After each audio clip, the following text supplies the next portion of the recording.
এবারে আমাদের পাড়ার গঙ্গা দেবীর পুজোটা একটু অন্যরকমভাবে কেটেছে। পুরো পুজোর দায়িত্বটা 3 বোন 3 জামাই আর আমার ভাইয়ের ওপর ছিল। এই পুরো পুজোর দায়িত্বটা সম্পূর্ণই করেছি আমরা সবাই মিলে। এবারের পুজোটা আনন্দ কম আর মন খারাপ অনেকটা বেশি ছিল আমাদের মধ্যে। যাই হোক, পুজো তো থামিয়ে রাখলে চলবে না, পুজো তো করতে হবে। তো বাবা দায়িত্ব দিয়ে গেছিলো যে তোরা ভালোভাবে পুজোটা কমপ্লিট কর। আর এখানে আমাদের কাঁঠাল গাছটা দেখতে পাচ্ছ না, এতগুলো কাঁঠাল ধরেছে। আর আমার দায়িত্ব ছিল সকালে ঠাকুরের পুজোর সরঞ্জামগুলো করা। তাই প্রথমে আমি ঠাকুরের বাসনগুলো ধুয়ে নিলাম, আর ভাইয়ের দায়িত্ব ছিল মাছটা পরিষ্কার করে কেটে ধুয়ে নেওয়া। তো সেই জন্য আর এই প্রথমবার মা বাবাকে ছাড়া আমাদেরকে পুজো করতে হলো, পাড়ার গঙ্গা দেবী পুজোও হলো। তো সকাল থেকে কি কি চলছে সেটাই দেখো। আর এখানে কিন্তু আমাদের সঙ্গে সঙ্গে জামাইরাও খুবই কাজ করেছে। প্রত্যেকটা জামাই, 3টে জামাই খুবই হেল্প করেছে আমাদেরকে, 3 বোনকে খুব হেল্প করেছে। তো এখানে বড় জামাইবাবু আনাজের খোলা ছাড়াচ্ছে, বড়দি আনাজগুলো কেটে নিচ্ছে সকাল থেকে। তারপর আমি এই ফলগুলো বার করতে লাগছি, এইগুলো আমি পরিষ্কারভাবে ধুয়ে নেব। বাড়িটা বেশ যেন ফাঁকা, এত সবাই আছে তবুও যেন ফাঁকা ফাঁকা লাগছিল। আসলে মেন গার্জেনই তো বাড়িতে যদি না থাকে তাহলে বাড়ি তো ফাঁকা ফাঁকাই লাগবে, তাই না? যাই হোক, আর আমাদের পুজো দিয়ে 2-3 জায়গায় পুজো দেওয়ার ছিল, সেই জন্য মেস দিয়ে আমাকে সব ফলগুলো বুঝিয়ে দিচ্ছে যে কোন ঠাকুরের কাছে কোন ফলগুলো দেওয়া হবে, সেগুলোই দিল। তো আমি বড় পেতেই করে নিয়ে এবার ধুতে চলে গেলাম পেছনের কলে। আর এখানে বড়দি আর শাশুড়ি দি ছিল, দুজনে ওরা গল্প করছে। শাশুড়ি দি আমার মেজ জেঠুর বড় মেয়ে। দিয়ে তারপরে দিয়ে এখানে শরবত করেছিল, তো সকালবেলায় আমরা শরবত খেয়ে নিলাম। শরবত খেয়ে একটা এনার্জি এলে তবে কাজগুলো করতে ভালো লাগবে। আর প্রচুর কাজকর্ম। আর এবারে গঙ্গা দেবীর পুজোতে আমাদের বাড়িতে কেউ আসেনি, আমাদের প্রত্যেক বছর মাসি, মেসো, তারপর মাসির মেয়ে, জামাই সবাই আসে, দিদা, মামা বাড়ি থেকে অনেক সবাই আসে, পিসিরা সবাই আসে। কিন্তু এবছর আর কাউকেই বলা হয় না, জাস্ট আমরা 3 জামাই আর 3 বোন এসেছি, আর ভাই আছে। তো আর এখানে এদের তো আর গল্পের শেষ হয় না। আর অনেক দিন পর দেখা হলে যা হয়, গল্পেই ঝোড়া হয়ে থাকে। তারপরেই সব কিছু খাওয়া দাওয়া চলছে আমাদের, মুড়ি খাওয়া সকালবেলা। আর সকালবেলা উঠেই আমি স্নান করি, আর আমার একটা হ্যাবিট হয়ে গেছে, সকালবেলা উঠি স্নান করি তারপরে কাজকর্ম শুরু করব, খাবো। তারপরে এখানে খাওয়া দাওয়া হওয়ার পরেই মুড়ি খেতে বসেছিলাম।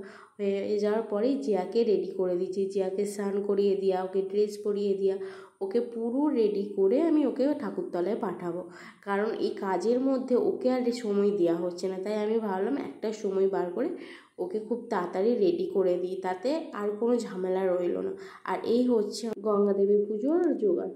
আর এখানে দি আর বড়দি দুজনে মিলে চলে যাচ্ছে, ওরা ঠাকুরতলায় পুজো দিতে যাচ্ছে। তো আমরা পরে যাব, দুপুরের দিকে যাব। আসলে পুজোটা দুপুরে হয়, সেই জন্য আর এখন যাচ্ছি না। আর প্রচণ্ড সেই দিন গরমটা ছিল। আর আমাদের এই পুজোটা জ্যৈষ্ঠ মাসে হয়, তো তাই প্রত্যেক বছর গরম থাকবেই থাকবে। আর এটা আমাদের হ্যাবিট হয়ে গেছে যে এত গরমে কাজকর্ম করা, সাজুগুজু করা, সব কিছু। আর জিয়া দেখছি ব্যাকে আসছে, আর জিয়াকে খুব মিষ্টি লাগছিল দেখতে ওকে। আর জিয়া যে ড্রেসটা পরে আছে ওর দিদুন ওকে দিয়েছে এই গঙ্গা দেবী পুজোর জন্য।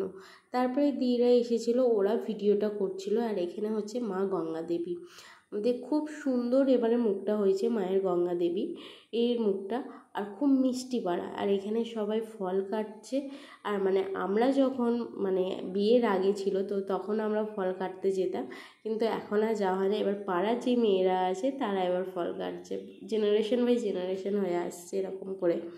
দিয়ে তারপরে এখানে পুজো শুরু হয়েছে। আর এটা হচ্ছে একদম দুপুরবেলা, এখানে পাঠা বলি হচ্ছে, আমাদের এখানে পুজোতে প্রত্যেক বাড়িতে পাঠা দেওয়া হয়, আর সেই পাঠা বলি করা হয় এই মা গঙ্গা দেবীর কাছে।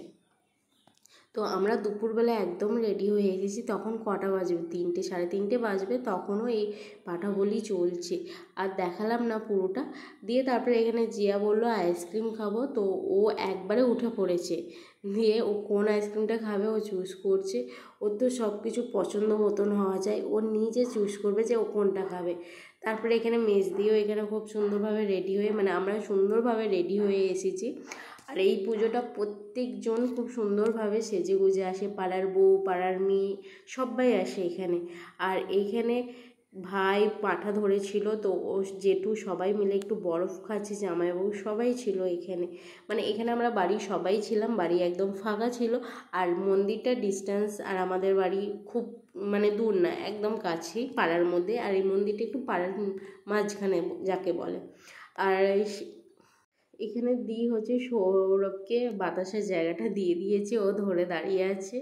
আর এই যে বাতাসা এগুলো ঢালা হচ্ছে, এগুলি হচ্ছে ছড়ানো, মানে পাঠা বলি হয়ে যাওয়ার পর বাতাসা ছড়াতে হয়। তো আমরা বাতাসা ছড়াবো, তো এটা ভাই নিয়ে এসেছে বাতাসা দিয়ে। তারপর এখানে কেন জানি না মনে হয় ছোটোবেলার পুজোটাই বেশ ভালো ছিল, খুব সুন্দর ছিল ছোটোবেলার পুজো। আর যত মানে দিন যাচ্ছে তত মনে হয় পুজোটা ঠিক আনন্দ সেরকম পাচ্ছি না। তারপরে এখানে জয়ও ওদের পাঠা নিয়ে গেল। আর এই যে মিতালি, অনেক দিন পর সবার সাথে দেখা হয়েছে, এই ঠাকুরতলায় এসে সবার সাথে দেখা হয়, আড্ডা দেওয়া হয়, গল্প করা হয়, এটাই বেশ একটা মজার জিনিস। আর দিয়ে এখানে বাতাসা ছড়াচ্ছে, দিয়ে তারপরে আমিও গেলাম, কারণ মা থাকলে মা ছড়াতো আর মায়ের ঠিক পিছু পিছু আমি যেতাম যে বাতাসা আমি ছড়াবো। যাই হোক, দিয়ে তারপরে আমরা দুই বোন মিলিয়ে আমরা বাতাসাগুলো ছড়ালাম। আর একজনকে মানে এই বাতাসা ছড়ানোর, বাতাসার এত জোরে লাগে, মানে কারো যদি লেগে যায় না গায়ে, মানে খুব জলে ওখানটা করে দিয়ে। আমার তো মানে একটাও আমি বাতাসা ঠিকঠাকভাবে ঘোরাতে পারি না, এটা কেন জানি না। সবাই বাতাসা ঘোরাবে কিন্তু আমি ওই একটা বা তাও পাবো না, এরকম একটা ব্যাপার।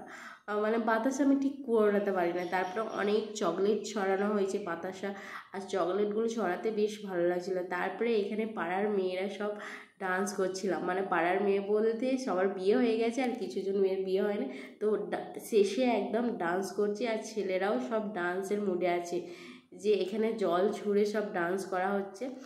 আর এই ছিল আমাদের দুজনের আজকে পুজোর লুক। বাই, দেখা হচ্ছে নেক্সট একটা ভ্লগে। আর কেমন লাগলো অবশ্যই জানিয়ে দিও আর লাইক করে দিও।